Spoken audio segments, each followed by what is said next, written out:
साथियों नमस्कार, मैं हूं नीरज पटेल और आप देख रहे हैं नेशनल जनमत। सोशल मीडिया पर और बहुजन समाज के तमाम सारे व्हाट्सएप ग्रुपों पर सुबह से शाम तक तथाकथित बहुजन बुद्धिजीवी अपनी अपनी जाति के नेताओं को मुख्यमंत्री बनाने की जुगत में लगे रहते हैं। हैरत की बात देखिए कि ऐसे पार्टी या नेताओं के गुलाम जिनके नेता 4 से लेकर के 10 सीटों पर चुनाव लड़ रहे हैं, वो भी अपनी अपनी पार्टी के नेता या नेत्री को मुख्यमंत्री के रूप में देखना चाहते हैं। बहरहाल ऐसे लोगों को उनके हाल पर छोड़ करके नेशनल जनमत का मानना यह है कि तमाम लोगों को सामाजिक और सांस्कृतिक परिवर्तन के लिए प्रयास जरूर करना चाहिए, जिसमें सबसे महत्वपूर्ण कड़ी साबित हो सकता है पाखंड विरोधी और अंतरजातीय विवाह।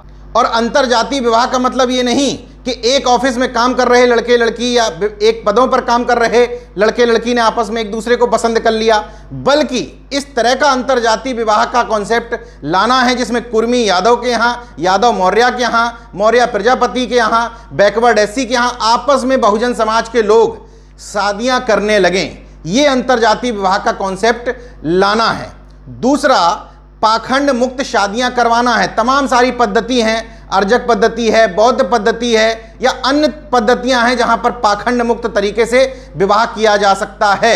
ऐसे ही एक शादी का हम आपसे जिक्र करने जा रहे हैं। समाजवादी पार्टी के समय में उत्तर प्रदेश के अपर महाधिवक्ता और राजस्व संहिता की ड्राफ्टिंग कमेटी के चेयरमैन राज बहादुर यादव जी, जिनकी वजह से ही आज उत्तर प्रदेश में एसडीएम न्यायिक, तहसीलदार न्यायिक, एडीएम न्यायिक के पद दिखाई देते हैं। मतलब वो गांव स्तर पर मजबूत शासन चाहते थे, ग्रामीणों के द्वारा ग्रामीणों की समस्याएं सुलझाने का कॉन्सेप्ट लेकर आ रहे थे।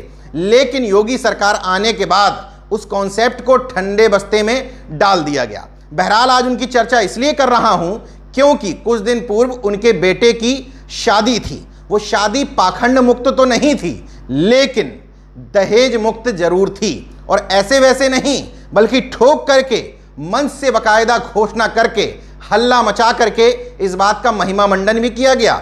जब अपने बेटे की शादी का कार्ड उन्होंने मेरे पास भेजा तो कार्ड देख करके मैं समझ गया था कि शादी पाखंड मुक्त नहीं है, इसमें देखा जाएगा जाया जाएगा या नहीं। उसी के तुरंत बाद राज बहादुर यादव जी ने फोन किया। उन्होंने माना कि मैं अपने घर वालों को तैयार नहीं कर पाया, इसलिए शादी पाखंड मुक्त तो नहीं है, लेकिन हाँ इतना जरूर मैं दावा करता हूं कि पूरी तरीके से दहेज मुक्त जरूर है। दहेज लेने की बजाय जितने भी लड़की वाले शादी में आएंगे, हम उनको अपनी तरफ से कुछ गिफ्ट जरूर करेंगे। इस बात का ढिंढोरा मंच पे भी पीटा गया। मैं ज्यादातर जब शादियों में जाता हूं तो सावित्रीबाई फूले और ज्योतिबा फूले जैसे महान विभूतियों की ही तस्वीर भेंट करता हूं।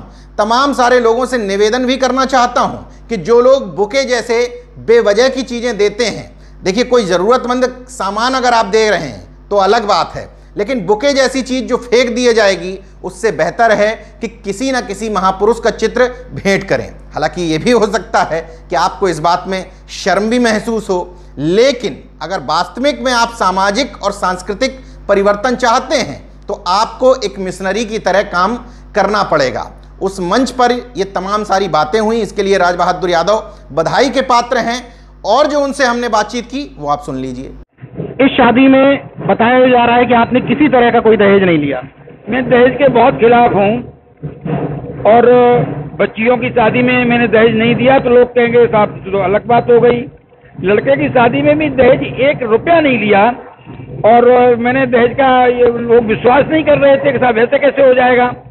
तो उन लोगों को बड़ी मुश्किल से विश्वास हुआ कि नहीं दहेज नहीं लेंगे, ये नहीं लेंगे ये। और वो इसलिए नहीं लेना चाहिए, मुझे लगता है बहुत बड़ी कुरीति है समाज की।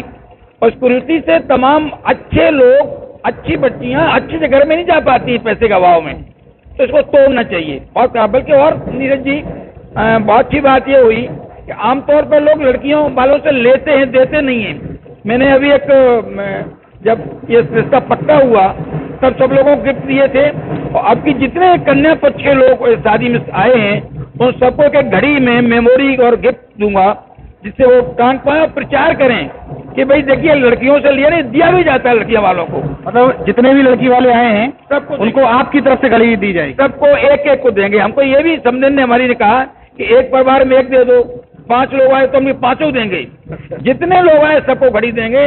हम बोले हमने कितनी संख्या है आपके घर की? उन्होंने कहा कि 110 करीब होगी।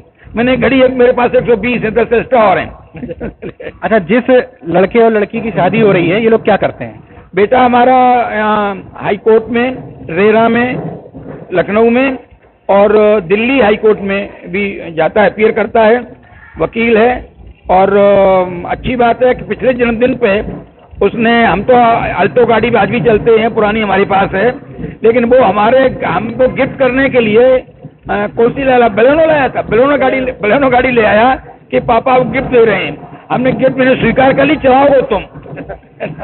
और बहू जो शादी हो रही है, बहू क्या करती है? बहू लेक्चरर है कॉलेज में, और वो पहले उसके पिताजी लेक्चरर थे, वो एक्सपायर करके उनकी जगह लगी लड़की। जैसे किसी ऐसी शादी में जाते हैं आप, आपको पता चल जाता है कि यहाँ दहेज लिया गया है, तो कैसे वहाँ कैसे संदेश देते हैं? जिन शादियों में दहेज लिया जाता है और वो हमारे संबंधी लड़के वाले होते हैं, वहाँ जरूर जाता हूँ, चाहे तब व्यस्त हूँ, और घूम घूम के कहता हूँ कि इसके खाना नहीं खाऊंगा, इसने दहेज लिया है, ये तो बहुत भिखारी आदमी, भिखारी खाना कौन खाएगा भाई? तो अल्टीमेटली फिर वो खुद ही आता है, कहता तुम पे बड़ी कृपा होगी, यहाँ से जाओ, हमें नहीं, तूने मुझे बुलाया है और तू समाज के लिए कलंक है, मैं तेरी ऐसी बुराई करूंगा। और पानी भी नहीं पीता, खाना छोड़िए। पता कैसे चलता है कि यहाँ दहेज लिया गया नहीं? अरे साहब, छुपता नहीं है। बहुत दुर्भाग्य है कि दहेज का डिस्प्ले होता है। हाँ, ये रुपया दिखाई दे रहा है, ये कपड़े दिखाई दे रहे हैं। हमारे यहाँ जगह डिस्प्ले नहीं दिखाई दिया वो कुछ भी, तो दिखाई देता है वो तो नहीं, शांत समझते हैं, बल्कि कुछ तो बेवकूफ कहते हैं इतने से कम में मेरी इज्जत बिगड़ जाएगी। अरे साले चोरों, बेईमानों, तो इज्जत बिगड़ जाएगी, तुम समाज को ढेर कर रहे हो। बल्कि बढ़ा के बोलने में शान का स्टेटस सिंबल बन गया है। एग्जैक्टली, दिस सोसाइटी का रॉन्ग कंसेप्ट है, और इससे सोसाइटी को बहुत नुकसान हो रहा है। बे लड़कियां जो बहुत इंटेलिजेंट है, बहुत काबिल हैं, उनको कहीं बड़ी जगह होना चाहिए। गरीब की बेटियां हैं, शादी अच्छी नहीं हो पाती है, बड़ा दिक्कत होती है भाई। समाज का वो तबका जिसकी तरफ लोग आशा भरी नजरों से देखते हैं कि लड़का IAS हो गया, PCS हो गया, लगता है कि ये रेट तो और हाई कर देते हैं। ये बहुत बड़े चोर हैं, बहुत बड़ी दिक्कत है। हमने ये मानी शिवपाल सिंह साहब को दमान है, वो हमारी बड़ी बेटी का भांजा है। अच्छा। जब वो IAS हुआ तो हमारी बड़ी बेटी ने कहा पापा अजय है, IAS हो गया है, क्वालिफाई कर लिया। बिक्की के लिए बात हो, घर का नाम पिंकी है इसका, जो डॉक्टर लड़की हमारी अनवा। तो लड़की मुश्किल से तैयार हुई, जब हो गई तो इस लड़के के बाप ने हमसे दहेज की बात करी। तो हमने कहा सतीश बाबू, दिमाग खराब है तुम्हारे, तुम दहेज मांगोगे, तुम्हारी हत्या करेंगे, हम शादी में बहुत बड़ी बदनामी करेंगे। उन्होंने अंकल आप कुछ नहीं कहेंगे, तब वो माना। ये हालत खराब है। मैंने शिवपाल जी की बेटी शादी हो रही है और दहेज की बात कर, तो मर गए, सब मरू हो गए सतीश बाबू, उनके पता जाके। बड़ा दुख की बात है। सोसाइटी में जो रॉन्ग कंसेप्ट है, सोसाइटी में जो फर्जी दिखावा है, जैसे कावड़ का है, इसमें कौन सा पुण्य कर रहे हैं? बाप को पानी नहीं देंगे, शंकर जी भी जल चढ़ाने जा रहे हैं, वो दूर से लेकर के। वही सोसाइटी में बहुत विसंगतियां, बहुत बुराइयां, खराबियां हैं। इसमें आप जैसे लोगों की मुझे बड़ी जरूरत है। इसको प्रचार प्रसार कायदे से होना चाहिए, और सोसाइटी में इन बदमाशों को डेमोरलाइज कर, हम बदमाश सब प्रयोग कर रहे हैं जानबूझ करके, उनको डेमोरलाइज किया जाना चाहिए कि भाई ये ठीक नहीं है, बुरी बात है। तो जैसे आप बेटे की शादी में दहेज नहीं ले रहे हैं, ये तो आपका निर्णय है, लेकिन बेटियों में नहीं देंगे, इसके लिए कैसे तैयार किया लोग? अरे भाई क्या बात है, हमारी पहली बेटी की शादी जो हुई वो देवता आदमी है, और वो हमारी बेटी को पसंद कर लिया उन्होंने, उसमें सहायता की थी। माननीय मुलायम सिंह जी के छोटे भाई राज्यपाल हैं, उनकी पत्नी बहुत अच्छी हैं, जिला अच्छी रही हैं। उन्होंने कहा भाई साहब बेटी मुझे बहुत पसंद है, मुझे दे दो ये। तो उन्होंने अपने घर में ये बेटी करा ली थी फिरोजाबाद में। बहुत बड़े आदमी थे वे, और उन्होंने हमने कहा साहब बताइए कैसे क्या होना है? बोले जेब हमें नहीं चाहिए, फर्नीचर वो बर्तन। हमने क्यों? बोले हम अफरात में हम वहाँ फेंक देंगे, आप लड़की पसंद है हम शादी करेंगे। वो बिना दहेज शादी। कितने लोगों की शादियां बिना दहेज कर चुके हैं? मैं अपनी 3 बेटियों की और 2 भतीजियों की और 9 दोस्तों की बहनों की। अरे वाह, बहुत अच्छी बात है साहब। क्या संदेश देना चाहते हैं इस तरह की शादियां? एक बात पहले कहूँगा तब संदेश दे पाऊंगा मैं। जो सबसे छोटी बेटी है उसकी शादी मैंने 2017 में की। वो लोग पहले रांची के रहने वाले हैं और वो तैयार हो गए थे वो शादी करने के लिए, लखनऊ में तब में डबल एज ही था, रिंग सेरेमनी हुई, गोद भराई हुई, हमने अच्छा खासा खर्च किया। जब हो चुका तो उन्होंने कहा कि साहब वो हमारे रिवाज क्या है वो समझ लो, मैंने इनडायरेक्टली हमसे दोबरी मांग रहे थे।